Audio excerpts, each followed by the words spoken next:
Bienvenue dans la pause fitness, le podcast sur la musculation, la nutrition et le style de vie. Je vous propose un nouvel épisode tous les mardis à 8h tapante. Vous pouvez le retrouver sur toutes les bonnes plateformes de podcast. À ce propos, vous pouvez également me laisser une évaluation, c'est ce qui m'aide le plus, directement sur la plateforme de podcast de votre choix. Vous avez également tous les jeudis à 18h sur ma chaîne YouTube Fitness Miss, une vidéo où je réponds à vos questions, ce qui peut vous permettre de mettre un visage sur la voix. Pour ceux qui sont passionnés comme moi, qui aiment bien aller plus loin que les petites recommandations qu'on voit à droite à gauche, je sors tous les dimanches à 10h du matin sur mon site www.fitnessmiss.fr un cours vidéo ou une enquête sur un sujet qui me passionne, que ce soit les hormones, que ce soit l'entraînement, la diététique, le sommeil, peu importe, ce sont toujours des sujets poussés avec un document plus une vidéo pour justement avancer petit à petit chaque semaine. Donc ça, c'est tous les dimanches à 10h sur mon site www.fitnessmiss.fr. Pour ceux qui veulent avoir des programmes ou de la documentation numérique, que ce soit un programme masse, un programme sèche, un programme énergie, j'ai plein de rubriques sur mon site, donc vous pouvez voir le lien directement dans le podcast à la rubrique boutique. Donc c'est tous mes programmes et vous avez justement accès à tout ce que je propose au format numérique. Assez parlé, place au podcast. Salut à tous, nouvel épisode aujourd'hui. Donc on va parler de qu'est-ce qu'un bon sommeil, on va parler d'âge biologique, de protéines et de microbiote. Mais avant de démarrer, est-ce que vous n'avez pas l'impression depuis quelque temps d'avoir un peu perdu le feu intérieur ou l'énergie vitale ou... Alors attention, là je te parle pas, je vous parle pas de développement personnel ou de trucs de machin un peu moderne là. Mais vraiment de cette énergie, de cette chaleur intérieure, du feu intérieur. Moi, j'ai vu un truc assez, je me suis posé une question toute simple. Je me suis dit: «Pourquoi quand mon énergie baisse, j'ai froid?» J'ai les membres froids, j'ai plutôt tendance à avoir de la frilosité et pourquoi quand, mon énergie est plutôt au beau fixe, j'ai plutôt un sentiment de chaleur. Alors au début, je me suis dit: «C'est normal, c'est une question de métabolisme, de choses comme ça». Sauf qu'il y a des tas de raisons et il y a surtout des phénomènes pour contrecarrer, ce manque de feu intérieur et cetera. Moi, ça m'intéresse beaucoup, et c'est pour ça que je suis allé explorer, l'origine en fait. Je suis allé voir tout ce qui se dit sur, l'énergie vitale, le feu intérieur, mais basé sur des faits, sur de la science. Alors parfois, il y a des trucs, chamaniques et tout, mais j'ai essayé de voir si la science avait démontré telle et telle chose pour les solutions. Parce que la vie est pas très longue, j'ai pas trop de temps à perdre avec les choses qui fonctionnent pas et donc voilà. Donc j'ai fait toute une enquête, je sais pas si ça vous intéresse. Moi, je suis toujours très intéressé par tout ce qui est énergie et tout parce que je pense que ça part de là, en fait, hein, la volonté, l'énergie, le feu intérieur, vous l'appelez comme vous voulez. Alors plus c'est des mots comme feu intérieur, énergie vitale, plus des fois on a l'impression que ce sont des trucs de perché, mais vous l'appelez comme vous voulez. En tout cas, ce qui fait que vous arrivez à vous entraîner, à travailler, à aimer, à vivre au quotidien, à avoir de l'énergie. Moi, j'ai voulu pousser un petit peu pour voir ce que c'était. Alors, j'avais déjà fait, une enquête sur l'énergie il y a quelque temps, mais là, c'est pas la même chose. Alors, vous l'aurez aussi dans un format, que vous pourrez écouter comme un podcast, hein, mais là, je suis allé quand même dans le sens plus loin, dans le sens où j'ai creusé pour comprendre physiologiquement ce qui se passait et quels sont les nouveaux outils qu'on a aujourd'hui, en 2025, là, quand j'enregistre le podcast, pour vraiment, rallumer la chaudière et que ça fonctionne bien, quoi. Alors c'est pas que des trucs de diète ou d'entraînement, faut faire du HIIT et tout, pas du tout, hein. C'est vraiment des choses du mode de vie, qui peuvent aider, voilà. Donc si ça vous intéresse, allez voir, ça s'appelle «Comment retrouver son énergie naturellement».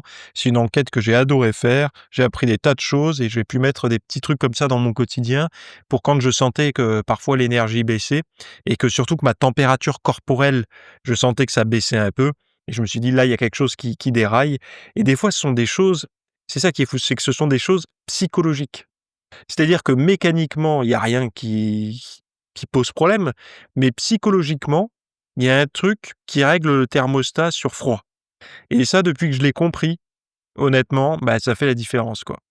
Bref, l'intelligence artificielle pourra bientôt révéler votre âge biologique. Donc, ça, Science et Avenir en a parlé.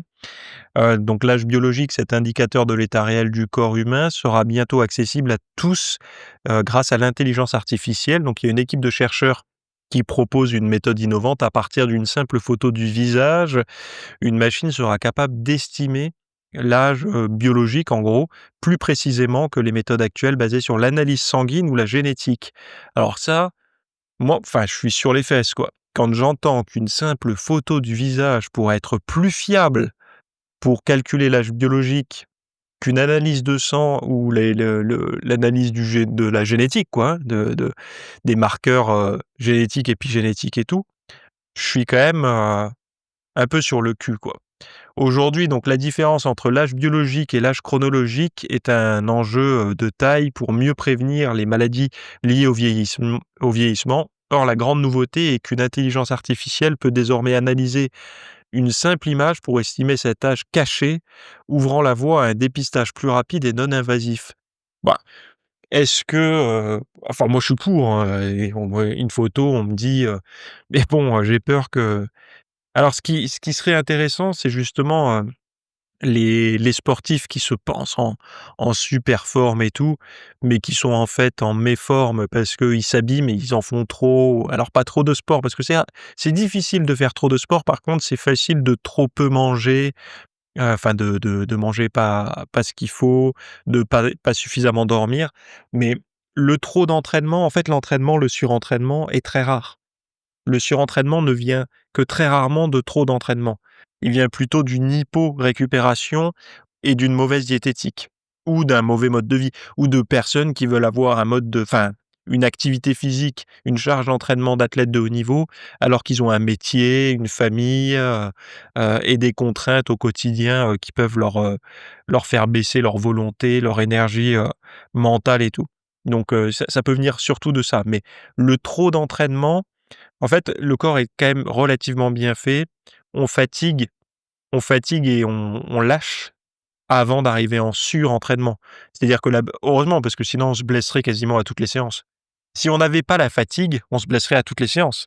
Bah oui, on irait trop loin, on pousserait trop lourd, voilà et on se ferait mal à toutes les séances et heureusement, la fatigue, les petites douleurs, les inconforts, la peur aussi, nous permet justement de nous préserver, quoi. Tout en étant intense quand même, c'est ça qui est intéressant. C'est pour ça que parfois, il faut contourner ces obstacles pour réussir à se développer. Mais bon, il y a une application, alors moi je l'ai pas testée, je sais plus comment elle s'appelle, Face Age, je crois, ou Age, Face Age, un truc comme ça. Pourquoi pas, alors moi je suis très sceptique, hein. Je suis très sceptique aujourd'hui, sur, l'analyse d'une photo. Enfin, j'ai encore du mal. Par contre, je suis pour l'IA et tout, enfin au niveau de la santé, je suis convaincu que ça va faire des miracles. Après pour le boulot, c'est autre chose, hein, mais pour la santé, je suis convaincu que ça va faire des miracles et ça en fait déjà certainement avec toutes les avancées, les calculs, enfin vous imaginez quand même, vous mettez, heu, une liste de symptômes, une intelligence artificielle peut avoir accès à l'intégralité, enfin elle peut entrecouper tout et vous donner des probabilités, bien plus pointues que l'expérience d'un médecin, ou autre. Alors je sais, si vous il y a des médecins qui m'entendent, des professionnels de santé, ils vont hurler, mais on aura toujours besoin d'eux, pour les interprétations finales. Mais quand même, je préfère avoir une alliance médecin-IA que 100 médecin. C'est-à-dire une alliance humain-IA que 100 humaine. Aujourd'hui, en 2025, moi, c'est mon point de vue. Je sais qu'il y en a qui ne le partagent pas, qui sont sceptiques par rapport à ça. Moi, pas du tout. Et d'ailleurs, il y a des résultats qui montrent que, en médecine, dans certains cas, l'IA se trompe bien moins que l'humain, quoi. Donc bon, pourquoi pas. Après cet âge biologique, moi, quand je regarde l'âge biologique, par rapport à mon âge réel, j'ai à peu près une différence, de 6 ans. C'est-à-dire que je suis 6 ans plus jeune, je crois que enfin oui, c'est ça. Oui, 6 ans plus jeune que mon âge réel. Bon, je pense qu'il y en a qui peuvent faire mieux que ça, hein. Heu, je sais pas si vous avez entendu, c'est le bip, c'est un bip que j'ai mis sur mon PC, pour la vue. Vous savez, il y a une astuce, je vous la donne ici, il y a peut-être des ophtalmos qui m'écoutent. La méthode 20-20-20, c'est-à-dire, alors, c'est en pouces et en minutes, mais je crois que c'est enfin en pouces ou en oui, je sais plus ce que c'est, mais ils appellent ça 20-20-20 en anglais. C'est en fait toutes les 20 minutes de regarder un objet à 20 pouces pendant 20 secondes. Alors 20 pouces, est-ce que c'est ça? Parce que n pour nous, c'est à peu près 6 mètres. Ah non, c'est 20 pieds, pardon. Donc 20 toutes les 20 minutes, regardez quelque chose qui est à 20 pieds, heu pendant 20 secondes. En fait, oui, c'est bien ça, ça faisait, c'est à 6 mètres. Alors c'est une petite astuce. Pourquoi ça sert à quoi ça?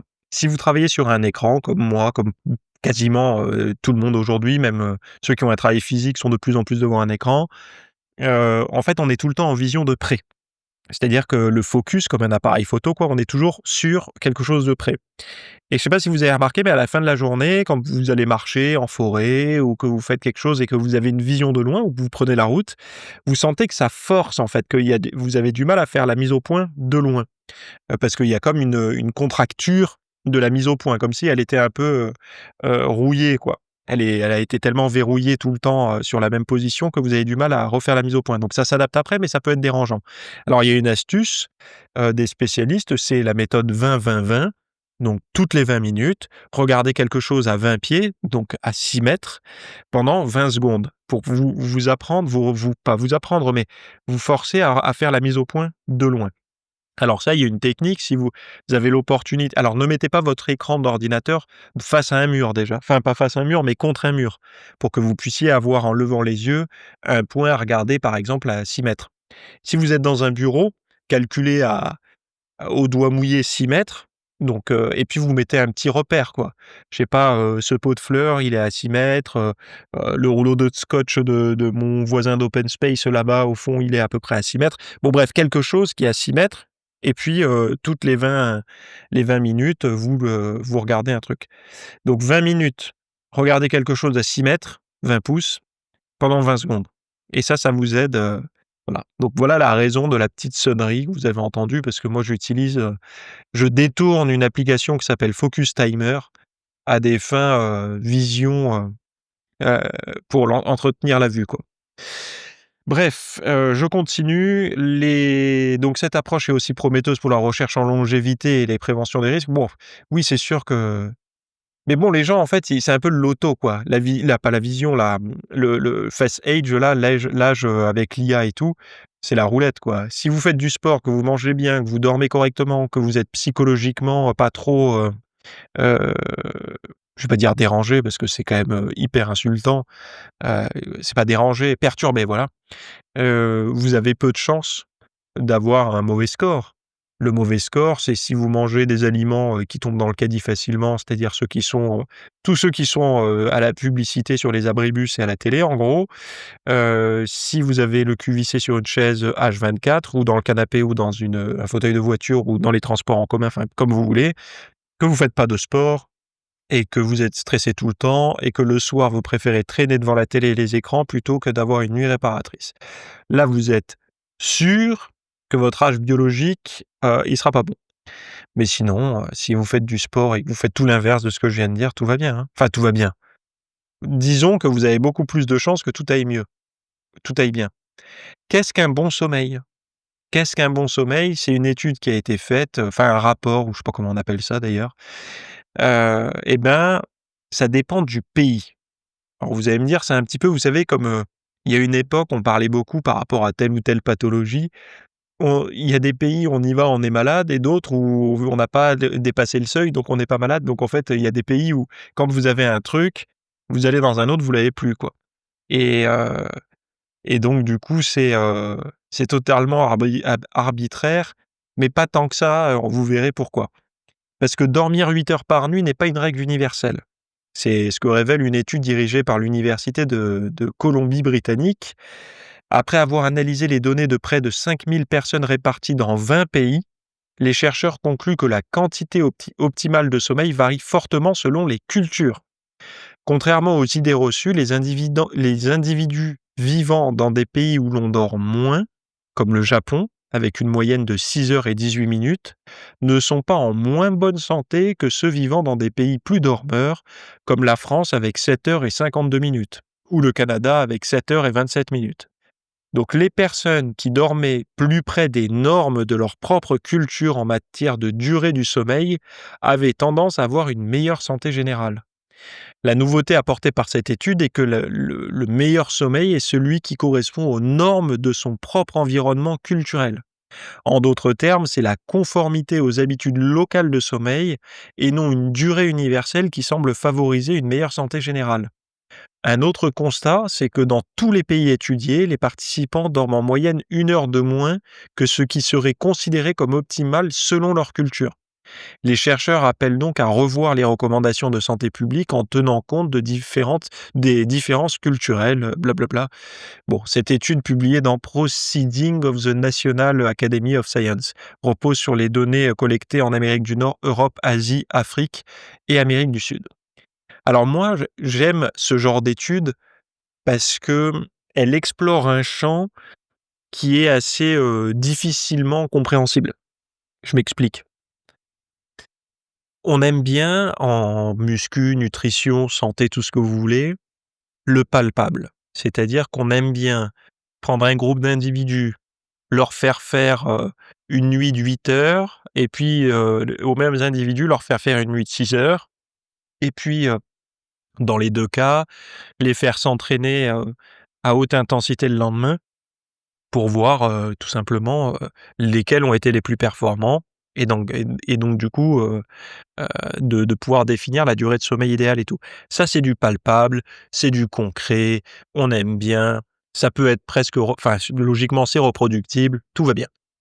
Mais là, on a moins de facilité à comprendre la logique. Pourquoi? Parce que en fonction de sa culture. Alors aujourd'hui, je veux bien que les mots culture, sa propre culture et tout, c'est vachement sur le devant de la scène, mais on le définit pas vraiment ça. C'est quoi votre culture à vous? Moi, j'en sais rien, c'est quoi ma culture? Ma culture, bah, je sais pas, j'en sais rien en fait. Je pourrais même pas vous dire ce qu'est ma culture. Donc, je vais dire plutôt les habitudes, des gens qui m'entourent, si ça peut être plus simple. Donc les gens qui m'entourent, en France, là j'ai la courbe toutes les courbes de PNAS là, average, hour of, sleep avec mon accent, majestueux. La France, on est ceux qui dorment le plus. C'est-à-dire que dans les pays testés, je vais vous les citer, hein, Argentine, Australie, Belgique, Canada, Chine, Colombie, Costa Rica, France, l'Inde, le Japon, le Mexique, hem, qu'est-ce que c'est ça? C'est, zut, ce pays-là, qui est au-dessus. Ah bah, je l'ai perdu de tête. Les Pays-Bas, voilà, pardon. Hem, la Nouvelle-Zélande, Singapour, l'Afrique du Sud, la Corée du Sud, l'Espagne, Taïwan? Ouais, c'est bizarre, ils ont mis un petit État, dans la liste. Donc l'Angleterre et les États-Unis et globalement, nous, on est les plus gros dormeurs.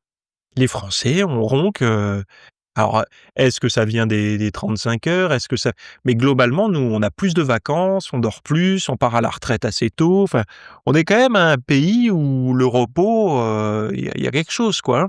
Souvent, on taquine les pays, la sieste en Espagne et tout machin, la sieste l'après-midi. Les Espagnols, ils sont à entre 7 et 7,5, hein. Nous, on est, quasiment à 8, hein, d'heures de sommeil, hein. Ils sont sous nous, quoi. Souvent on voit tous les les Italiens, les Espagnols et même certains pays, d'Afrique comme plus dormeurs que nous. Faux, faux. Là, nous on casse l'oreiller comme on dit chez moi, quoi. Et est-ce que, il y a pas un lien aussi? On est un pays où on est très déprimé, hein, très dépressif et on sait que l'hypersomnie, donc l'excès de sommeil, ça peut conduire également à de la dépression et tout. Mais bon bref, c'est pas le sujet là. Enfin moi j'essaye de voir quand même, hein, de tous ces trucs-là parce qu'on dort vraiment beaucoup, beaucoup, beaucoup, beaucoup par rapport pareil, si on prend l'écart entre les Français et les Japonais, mais c'est énorme. Allez voir, hein, dans les notes, de l'épisode sur mon site, hein, les notes de l'épisode, vous avez un lien pour accéder aux notes complètes dans la description de là où vous écoutez le podcast. Vous voyez sur la courbe, enfin sur le graphe, la différence entre la France et le Japon.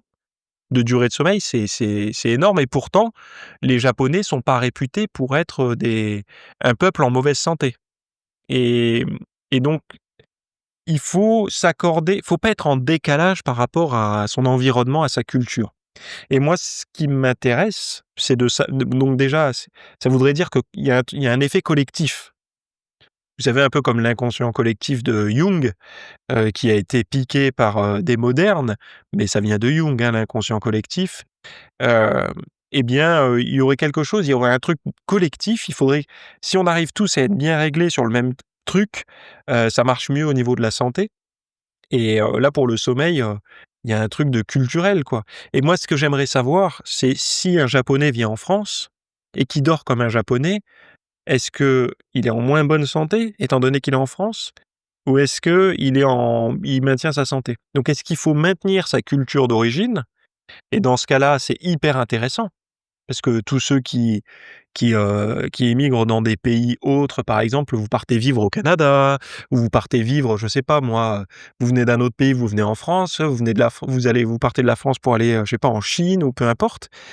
Et ben, est-ce que c'est mieux de garder votre, les habitudes culturelles de votre pays ou de s'adapter au pays où vous mettez les pieds? Et pour la santé, moi, c'est ça, j'aimerais savoir ce genre de choses. Parce que si c'est le fait que vous devez vous adapter au pays et que votre santé suit ça, là, il y a quelque chose qui m'impressionne.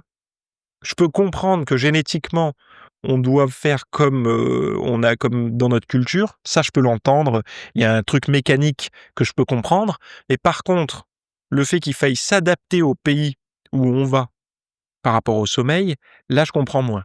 Surtout si on est à peu près sur la même ligne au niveau, des comment dire? De l'exposition de la lumière du soleil, c'est-à-dire la durée des journées, les longueurs d'onde et tout ça, que ça diffère pas. Heu, donc les facteurs extérieurs jour-nuit et là, ça m'intéresserait de comprendre. Enfin, je voudrais comprendre, hein, ça c'est sûr, quoi. Mais bon, est-ce qu'il y aurait pas un effet collectif? On le sait, hein, qu'on est connectés, qu'il y a eu des choses comme ça qui ont été déjà découvertes grâce à ça, enfin, dans ce sens-là, par rapport aux connexions entre les individus. Où il y a des choses qui se passent alors qu'on se consulte pas forcément. Mais bon, bref. Je veux pas tomber dans l'ésotérisme parce que des fois on en perd et surtout que moi je suis pas fan de tout ce enfin je suis pas fan, attention. D'ailleurs là, samedi j'étais faire un tour à Cultura là, c'est un peu le rituel une fois par mois, on va à Cultura, on fait le plein de bouquins et tout et et je suis allé, il y a un rayon ésotérisme, développement perso et tout et c'est le même endroit où il y a, tout au fond un petit endroit pour la psychologie mais la vraie, vous savez, Jung, Freud, bon voilà. Et moi, vous savez, j'aime bien la psycho, j'aime bien aller lire ça. D'ailleurs, je cherchais les correspondances entre Jung et Paoli et bon, bah, je rêve de les trouver dans un Cultura, il y avait pas, donc je vais devoir les trouver ailleurs. Mais bon, bref, vous savez pas à quel point ce rayon quand je dis chargé, c'est il y avait du monde. Ça intéresse beaucoup de monde, l'ésotérisme, l'occultisme, toutes ces choses-là. Moi, je les ai toujours consultés à des fins, comment on appelle ça? Divertissantes. C'est-à-dire qu'il y a des gens qui lisent un roman pour se divertir, il y en a qui lisent un polar pour se divertir. Moi, je lis un livre sur l'occultisme ou quoi et en fait, je le prends pas au sérieux, hein, mais ça me divertit. C'est-à-dire que, pour moi, c'est du folklore, c'est, hem, comme le chamanisme et tout. Alors je dis pas le chamanisme, je dis pas qu'il y a pas des choses qui marchent, attention, hein, loin de là, je vais pas diminuer leurs soins et tout qui ont fait, des preuves, dans certains cas, bien au contraire. Mais je parle plus des trucs d'occultisme et tout. C'est vraiment moi quelque chose qui je vais pas dire que ça me passionne parce que c'est pas le cas, mais que je prends vraiment comme du divertissement et où il y a des gens par exemple qui font le truc du tarot, d'autres qui font l'astrologie, d'autres pour moi c'est du divertissement et je dis pas que j'y crois ou que j'y crois pas, mon cerveau a du mal à y croire, en tout cas a du mal à le prendre au sérieux. Par contre, je prends au sérieux le fait qu'il y ait des gens qui le prennent au sérieux. Donc ça, il y a pas de problème, hein, je je je vais pas dire aux gens: «N'y croyez pas, ça sert à rien» ou quoi que ce soit. J'y crois, je crois que les gens peuvent y croire. Comme moi, je peux croire à des choses et je demande aux gens de croire que moi, au moins moi, j'y crois et mais bon, je reviens sur ces choses-là, c'est parce que pour moi, on est à la limite, en fait, de ce par rapport au dès qu'on parle de culture et tout, de choses qui seraient, qui planeraient un petit peu, qui seraient pas du de la dimension génétique, mais plutôt de l'inconscient collectif et tout. Ça, moi, pour moi, c'est tout un champ du développement qui nous manque et que la science a du mal encore à démontrer. Donc du coup, elle préfère, quand vous regardez bien, mais quand la science n'arrive pas à démontrer quelque chose, elle n'est pas toujours, bienveillante avec cette chose. Alors enfin, c'est pas la science, parce que la science, elle a rien demandé. Ce sont les certains chercheurs ou certains spécialistes. Ils ont du mal à, à pouvoir dire peut-être qu'un jour, on détectera que c'est possible. Ils sont plutôt à dire: «Aujourd'hui, rien ne prouve que ça existe» ou «Aujourd'hui, ça n'existe pas». Et bon, ben voilà, ça peut énerver des gens qui y croient, quoi. Par exemple, je sais pas si vous croyez en les médiums ou moi, j'y crois pas, mais je vais pas vous convaincre que vous avez tort. Voilà, vous avez le droit d'y croire et c'est comme ça. Bref, je m'égare encore une fois et tout ça pour dire que votre sommeil, peu importe, la durée de votre sommeil est définie par votre culture, en gros. De là où vous venez, enfin, je sais pas si c'est de là où vous venez, mais en tout cas, de votre culture. C'est ça leur conclusion et bah, il faut dormir enfin, moi rappelez-vous les Français, on dort c'est nous qui dormons le plus, hein. Donc on se plaint beaucoup, qu'on travaille trop et tout, c'est nous qui dormons le plus, hein.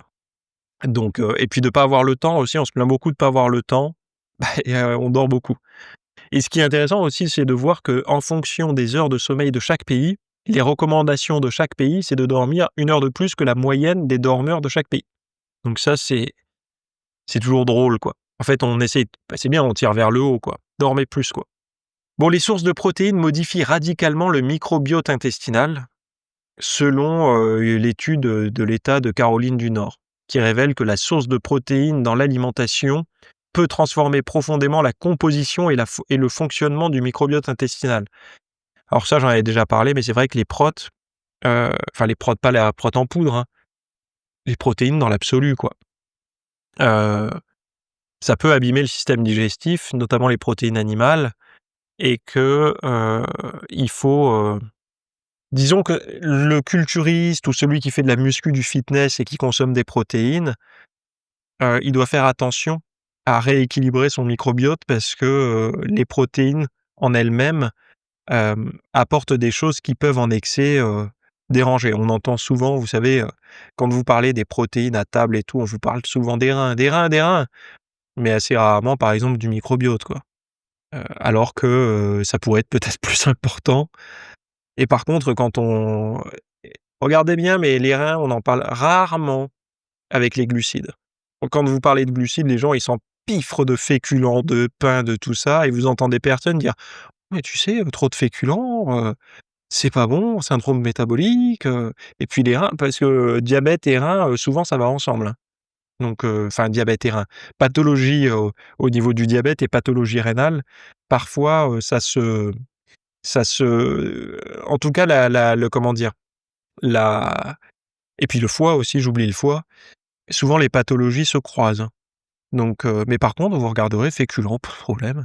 Chacun a des féculents dans l'assiette et puis à grosse louche, il se les enfourne, dans le gosier en vous regardant: «Ah, tu manges des protéines? Oh là là, des protéines? Tu manges de la viande, du poisson et des œufs à tous les repas?» Enfin une source, hein, ou des lentilles et tu as pas peur pour tes reins? Mmh, bah, je sais pas. J'espère que j'aurai pas de problème de reins, mais je te souhaite aussi de pas avoir de problème de tout ce qu'engendre une suralimentation en féculents et en glucides. Mais bon. Et le pire, c'est ceux qui te disent ça avec le verre à la main, quoi, le verre d'alcool, le pain, le fromage et le verre d'alcool. Mais ça, pas de temps en temps, en repas de famille, hein, tout le temps, à chaque repas. Alors là, tu peux te dire, on n'est pas, c'est le paradoxe, quoi. Je sais pas comment on pourrait appeler ça, mais c'est, c'est la culture, encore une fois, on n'est plus adapté, on est sorti de notre culture. C'est peut-être ça la le vrai truc, c'est que je ne fais plus partie de l'inconscient collectif. Je fais plus partie de l'habitude collective. Quand, on se met à faire du sport, à manger sainement et tout, on sort du collectif et donc du coup, on est inadapté et donc il faut se réadapter avec quelqu'un qui partage le même mode de vie que nous, quoi. Ce qui est triste, hein, parce que moi, j'ai jamais voulu me couper de mes amis et c'est pour ça j'ai continué à les fréquenter, à les voir et à manger, je vais pas dire mal, mais moi je mange, quand, je suis invité quelque part, je mange ce qu'il y a sur la table, point. Je Des fois, il y a des gens qui me disent, en message privé: «Comment tu fais quand tu es invité, pour manger sainement?» Bah, si c'est sain ce qu'on me sert à manger, je mange sainement, mais si c'est pas sain, je mange pas sain. C'est la principale chose quand je suis invité chez des gens, c'est d'honorer, l'effort qu'a fait la personne de me préparer à manger, de manger, ce qu'elle a préparé, même si j'aime pas, parfois, par exemple, moi les desserts, je suis pas fan des desserts. Bon, bah, en règle générale, je vais pas dire je me force, mais je fais un effort pour prendre une part du dessert, surtout quand le dessert a été préparé. Je sais pas si vous avez remarqué, mais qui prépare encore les desserts aujourd'hui? Bon voilà, les gens passent, ils s'arrêtent à la boulangerie, ils prennent deux trois trucs et puis c'est la facilité. Mais qui prend la peine le samedi après-midi de rester, devant les fourneaux pour préparer le gâteau, puis après l'emballer pour pouvoir l'emmener chez les amis, chez qui on est invité? Ah ben ils ont pas envie de prendre de risque, que le gâteau soit pas bon et tout. On s'arrête à la boulangerie, c'est tant pis, ça coûte un peu plus cher, mais au moins on est sûr et puis c'est pas de notre faute si c'est pas bon, quoi. C'est de la faute du boulanger. Bon, puis ça, ce sont des choses, pour moi, ce sont des pratiques minimalistes que j'aime bien, la cuisine et tout, faire les choses soi-même. Bref, on revient au microbiote et aux protéines parce que je m'égare, j'aime bien discuter de tout ça. Dans leurs études, les chercheurs ont nourri des souris pendant une semaine avec des régimes basés sur une seule source de protéines, soit le blanc d'œuf, soit le riz brun, soit le soja, soit la levure. Résultat, le microbiote intestinal des animaux changeait de manière significative à chaque changement de régime. Ça, c'est pas étonnant, hein. Les effets les plus marqués ont été observés avec le riz brun, la levure et les blancs d'œufs. Deux transformations majeures ont été révélées, une augmentation de la dégradation des acides aminés et une augmentation inattendue de la capacité des microbes à décomposer les sucres complexes appelés glycanes. Fait marquant, une bactérie dominante dans le régime au blanc d'œuf produisait des enzymes capables de dégrader. Hop, j'ai pas vu, mon écran s'est mis en veille. De dégrader la mucine, la substance protectrice des parois intestinales, ce qui pourrait fragiliser la santé intestinale. Donc, si vous avez des problèmes de porosité, dans les intestins, le blanc d'œuf en excès, je sais pas si c'est une bonne chose puisqu'il y aurait une enzyme capable de dégrader la mucine. Mais ce serait également intéressant peut-être de prendre, un petit peu de glutamine qui aide, heu, à la santé, intestinale, contrairement à l'utilisation qu'en font tous les bodybuilders et tout, pour la récup. C'est surtout, une bonne récup pour le système digestif, quoi. Donc voilà, bien que les chercheurs reconnaissent que leur régime était très artificiel, leur étude publiée dans The ISME Journal fournit une image précise non seulement de quels microbes peuplent l'intestin, mais aussi de ce qu'ils font réellement. Des recherches supplémentaires sont prévues pour mieux comprendre l'impact, blablabla. Bon, en fait, pourquoi je voulais vous parler de ça? Parce que on a tendance à voir aujourd'hui le monde sous un angle journalistique. C'est-à-dire, en fait, on s'adapte à ce que nous disent les journalistes, les reportages et tout. On nous dit: «Faut pas d'aliments transformés». Ah d'accord, faut pas d'aliments transformés, ça rend en mauvaise santé, blablabla, blablabla, on arrête tout. Aujour Il y a quelques années, je disais ça, on me disait: «Mais non, maintenant même j'ai vu même France 2 et tout en parle. Bon, ça veut dire que quand ça en vient jusqu'au service public, vous pouvez être sûr que il faut commencer à chercher ailleurs parce que ça y est, ça tout le monde le sait, quoi. Ensuite, vous avez, comment dire? Il y a eu le gluten, il y a eu les produits laitiers, enfin surtout le lactose. Alors les produits laitiers, les gens y reviennent un petit peu. Bon, il y a toujours une guerre, avec les produits laitiers, un petit peu comme les féculents d'ailleurs, mais les produits laitiers un petit peu plus parce que c'est vrai que, hem, on tient absolument à vous, enfin, moi qui ai vu un petit peu à quoi ressemblent les cours de nutrition, pour le BTS diététique et tout, c'est vrai que quand vous regardez, les produits laitiers ont une place, importante, dans les recommandations, de ce genre de diplôme et on peut comprendre que les professionnels de la discipline ils ont lu ça, ils ont appris ça, donc ils ont pas de raison de prescrire autre chose. Mais c'est vrai que les produits laitiers sont il y en a beaucoup qui ont compris. Enfin, moi, je sais que dans mon entourage, il y a des parents de jeunes enfants qui se sont rendus compte que, par exemple, les produits laitiers, ça leur causait beaucoup de problèmes à leurs enfants. Ils avaient des problèmes, bon, ils ont vu qu'ils avaient des problèmes avec le lactose et heu, c'était des enfants, je sais pas, soit ils avaient des problèmes, d'ordre, sur la peau, cutanée, soit c'était digestif, j'en sais rien et puis le professionnel de santé qui les suivait, un jour leur ont dit, «Vous avez essayé peut-être le lactose d'enlever?» Ils enlèvent et puis ça marche, parfaitement. Ils se sentent mieux. Ou alors ils font des tests et puis ils voient que ils ont des problèmes avec le lactose. Donc c'est tout ça en fait on l'a bien entendu. Vous parlez autour de vous, «Moi les produits laitiers je peux pas, moi le gluten je peux pas, moi tel aliment je peux pas». Et c'est vrai qu'il y a tout un tas d'autres aliments qui peuvent créer des choses, mais c'est individuel. Par exemple, moi je connais quelqu'un qui peut pas manger d'aubergine. L'aubergine, ça passe pas. C'est-à-dire que ça elle ne digère pas l'aubergine, alors que certainement vous, moi, on peut digérer l'aubergine. Il y en a d'autres, ça va être les crevettes. Il y en a d'autres, ça va être les champignons et vous savez pas pourquoi, c'est comme ça. Il y en avait d'autres, ça va être les œufs. Moi, je pense qu'il faut être à l'écoute de ce genre de choses, parce que ce sont des feedbacks qui sont quand même bien plus concrets qu'une montre ou que, une photo, et un algorithme avec notre visage. Si vous mangez un truc, ça vous fait souffrir, ou si vous mangez un truc et dans l'après-midi, vous vous sentez pas bien, ou vous avez des démangeaisons ou j'en sais rien et que vous vous rendez compte qu'à chaque fois que vous mettez cet aliment-là, ça vous cause des problèmes. Alors je sais que la première chose qu'on se dit, c'est: «C'est pas grave, l'aliment est bon, je passe un bon moment, j'accepte les symptômes». Mais les symptômes que vous ressentez, c'est juste désagréable sur le moment, mais qu'est-ce qui se passe d'autre que vous ne ressentez pas en mangeant ça? Ça, on n'en sait rien. C'est un petit peu, tout le monde de la nutrition, vous savez, alors j'aime pas dire paléo, mais cette nutrition qui c'est celle pour laquelle on est enfin, celle qu'on a utilisée le plus longtemps, en gros, qui me semble être la plus cohérente pour l'homme, hein. De manger, des choses brutes, de saison, d'origine animale, végétale, les 2 en fait. Bref, manger comme si, vous étiez à nouveau dans le jeu, The Forest quoi.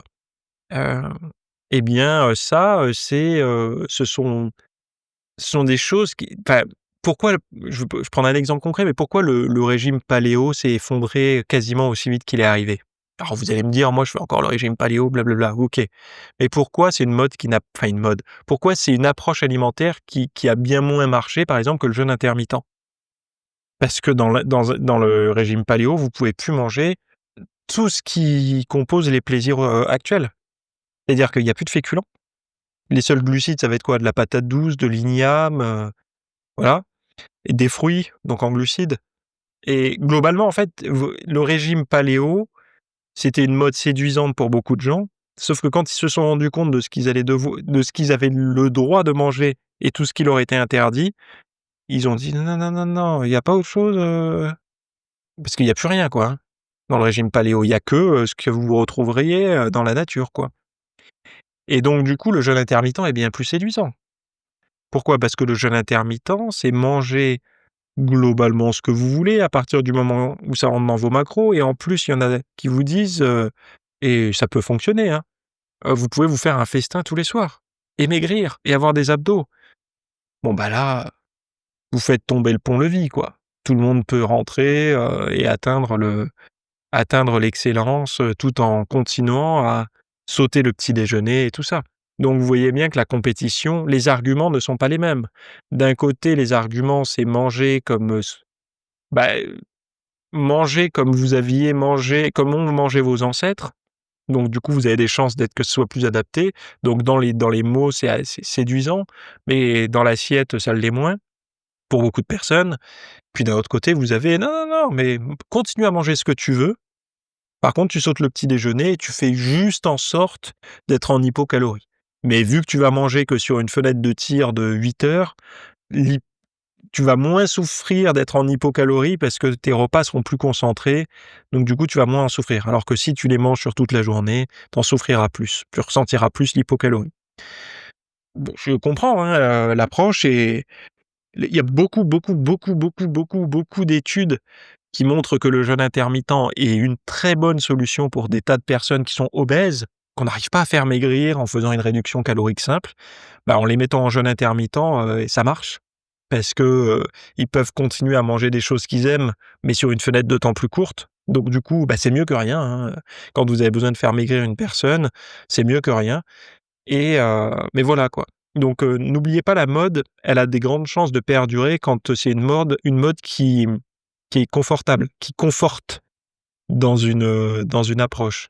Par exemple, si demain, il y a une mode, d'un exercice qui donne des abdos un peu apparents, tout en restant dans le canapé, je vous garantis que cette mode-là, elle va durer bien plus longtemps que celle de faire, du gainage, des crunchs, du crossfit, des sprints, des choses comme ça. Pourquoi? Parce que vous alliez plaisir à résultat. Bah, là, vous avez même pas besoin de convaincre une personne.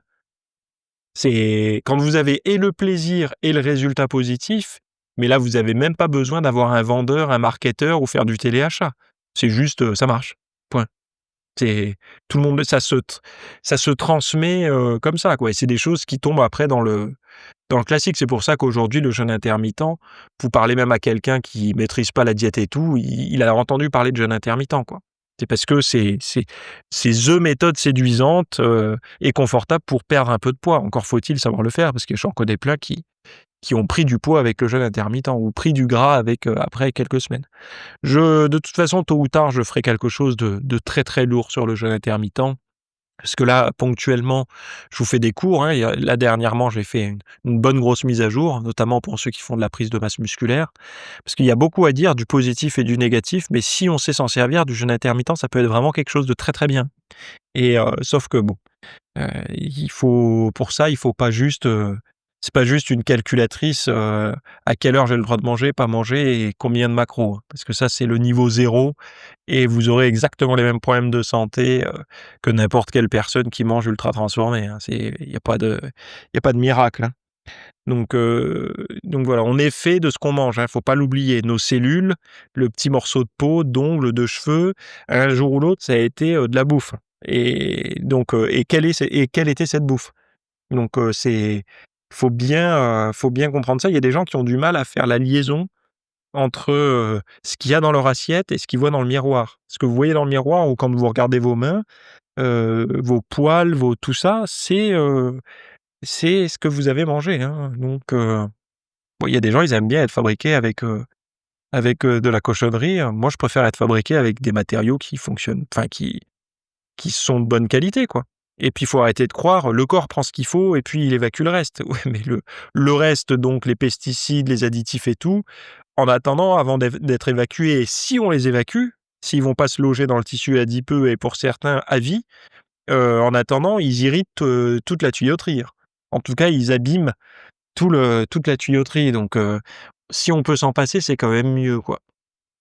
Bon bref, si vous avez envie de retrouver votre énergie naturellement, alors moi j'ai noté moins de léthargie et davantage d'énergie, une meilleure résistance au froid également, parce que moi c'est vrai que c'est des choses moi ça m'insupporte quand je travaille sur mon ordinateur d'avoir les pieds et les mains froids, pardon, et ça me gonfle, ça me je me et je sens que mon énergie est verrouillée, quoi. Mais il y a également moins d'anxiété et un sommeil plus réparateur. Eh oui. Vous allez me dire, c'est paradoxal. Alors, plus d'énergie, moins d'anxiété, ça se comprend. Mais plus d'énergie, meilleur sommeil, c'est bizarre. Ben, vous allez voir pourquoi. Alors des mains et des pieds chauds sur commande, ça c'est pareil. Une bonne vitalité pour les séances de sport parce que forcément quand vous êtes tout avec vous avez pas de feu intérieur, en fait, de juste vous imaginer vous entraîner, pour vous c'est pas possible, vous avez l'impression que vous allez vous briser un os, quoi. Ou vous pétez le tendon d'Achille ou quoi que ce soit, quoi. Ça, moi, c'est des choses, c'est alors ceux qui font pas de sport, ils comprennent pas et tout, mais si vous faites de la muscu comme moi, enfin, je sais que vous pratiquez un sport, X ou Y, vous savez que, cet entrain de rentrer dans une séance facilement, un petit peu comme on rentre dans une bonne paire de chaussettes d'hiver, avec facilité et ben, ça, c'est hyper agréable et par contre, ces moments où on rentre péniblement, dans sa séance comme dans une chaussure en cuir, qu'on n'a pas portée depuis longtemps, qui est en train de nous arracher le doigt parce que, le pied veut pas rentrer, et ben, ça, c'est hyper désagréable et parfois on a l'impression qu'on finit la séance sans vraiment y être rentré, quoi. Donc moi ça non et bah, j'ai enquêté là-dessus et vous allez voir, on est à la limite parfois du développement perso, mais sans y rentrer parce que forcément moi-même, n'étant pas, réceptif à tout le développement perso, j'ai besoin de développement concret, en fait, d'efficacité personnelle plutôt que de développement personnel. J'ai besoin de choses efficaces qui fonctionnent, que je puisse, j'ai pas de temps à perdre, voilà. Donc c'est pour ça mon enquête, ça parle de tout ça. Je vous ai mis le lien, ça s'appelle «Comment retrouver son énergie naturellement» et bah, on passe un bon bout de temps ensemble. Voilà. Merci de m'avoir écouté, très bonne journée à toutes et à tous. Merci d'avoir écouté cet épisode. Alors, avant de partir, j'avais juste quelque chose à vous partager. C'est vrai que vous avez peut-être des temps morts à meubler, que ce soit des temps de trajet dans les transports en commun, du cardio un petit peu long sur un tapis de course, ou alors tout simplement envie de remplacer les programmes que vous avez la soirée pour de l'apprentissage. Vous êtes peut-être adepte des émissions, des documentaires, des reportages, etc. Sauf que dans le monde de la musculation, de la nutrition, du développement, d'un mode de vie sain, etc. C'est un peu maigre en contenu dans les médias grand public. Et donc, ce que je vous propose, moi, personnellement, c'est d'aller faire un tour dans la bibliothèque alors, c'est un Netflix version fitness privée qui vous coûtera moins cher qu'un lavage auto au rouleau par mois. Et là, vous avez vraiment tous les sujets. Alors, c'est plein de cours que je propose. Il y en a déjà plus de 300.